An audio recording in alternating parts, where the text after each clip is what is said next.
Hello, Kelton Alexander here. Would you agree that there are some things that the wealthy know that they tend not to share with the rest of us? Well, what would you say that the wealthy know about making money that most don't? Have you heard of Robert Kiyosaki? Well, he wrote a book called The Cashflow Quadrant.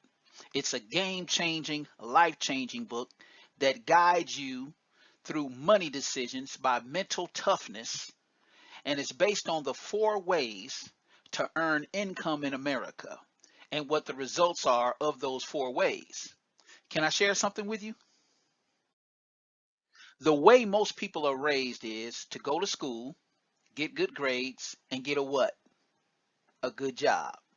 So if you want more free time by working this method, who do you have to ask? And if you want more money, who do you have to ask? So no matter how good you are, if you were to ask for 10 times, 20 times, 30 times, 45 times more money per hour than what your job or profession is paying you right now, what would they tell you? See, the problem with this way of making money is no control. So if they ask you to stay late, what happens? Do you see how income is limited by this way of making money? Not necessarily what you're doing, but the way you're doing it.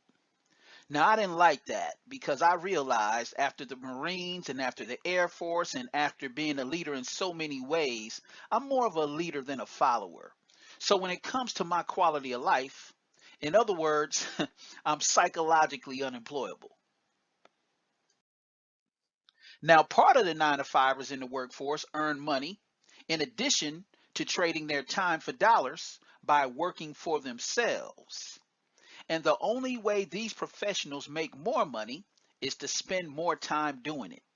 For instance, if you go on vacation, where does the money go? On vacation. Now, this way is risky because if you stop, guess what else stops? Your income, right? See, the thing is, these are the hardest working people. And the difference between them and different other ways of making money is that these people don't have an incentive or a desire or a skill to teach other people what they know. So they end up stuck. And by continuing working with that attitude, they end up stressed out because to them, showing other people what to do is more stressful, or it could even be a threat to them. But see, the main problem in this way of making money or this quadrant is that their time is limited. And so the people working by making money this way can never get what? Get ahead, right? I'll show you what we mean in a minute. Did you know that only 5% of the people in the workforce are business owners? For example, if you go to a McDonald's or any other franchise type business and there's a problem you want solved, who do you ask for? You ask for the manager typically, right? But chances are, who isn't there to ask? The owner, right or wrong. Reason being, he has complete control of his what? His time. And even if he isn't there, he's still making what? Money. See, the business owner owns a SYSTEM, which spells system, which stands for save yourself stress, time, energy, and money. And he runs this two ways.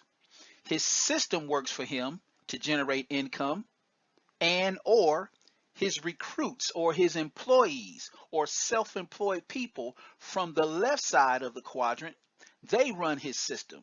So he pays them wages and salary from the results of his business system, which are profits, which are way better than wages, from the time that they give him for his money. Does that make sense? So if profits are better than wages, who has the better quality of life when it comes to the freedom of money and the freedom of time? The business owner, right? Now, the other people that make up the 5% of the people in the workforce who own 95% of the wealth produced from it are investors, meaning their money and their assets work for them. such as real estate, stocks, bonds, mutual funds.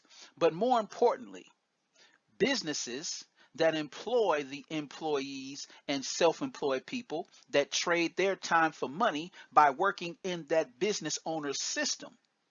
Another interesting thing is how they make their decisions.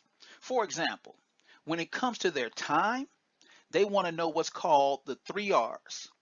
What's required of me for the time of my money? What's the rate I'm earning for the time of my money? And what is the return on the time for my money? So let me ask you this question. How cool would it be to have your money working for you instead of only you working for your money? So let's put this all together. Which two ways appeal to you most? See, generally speaking, if everyone was taught these options, which would they pick? The right side or the left side? Probably the right side, right?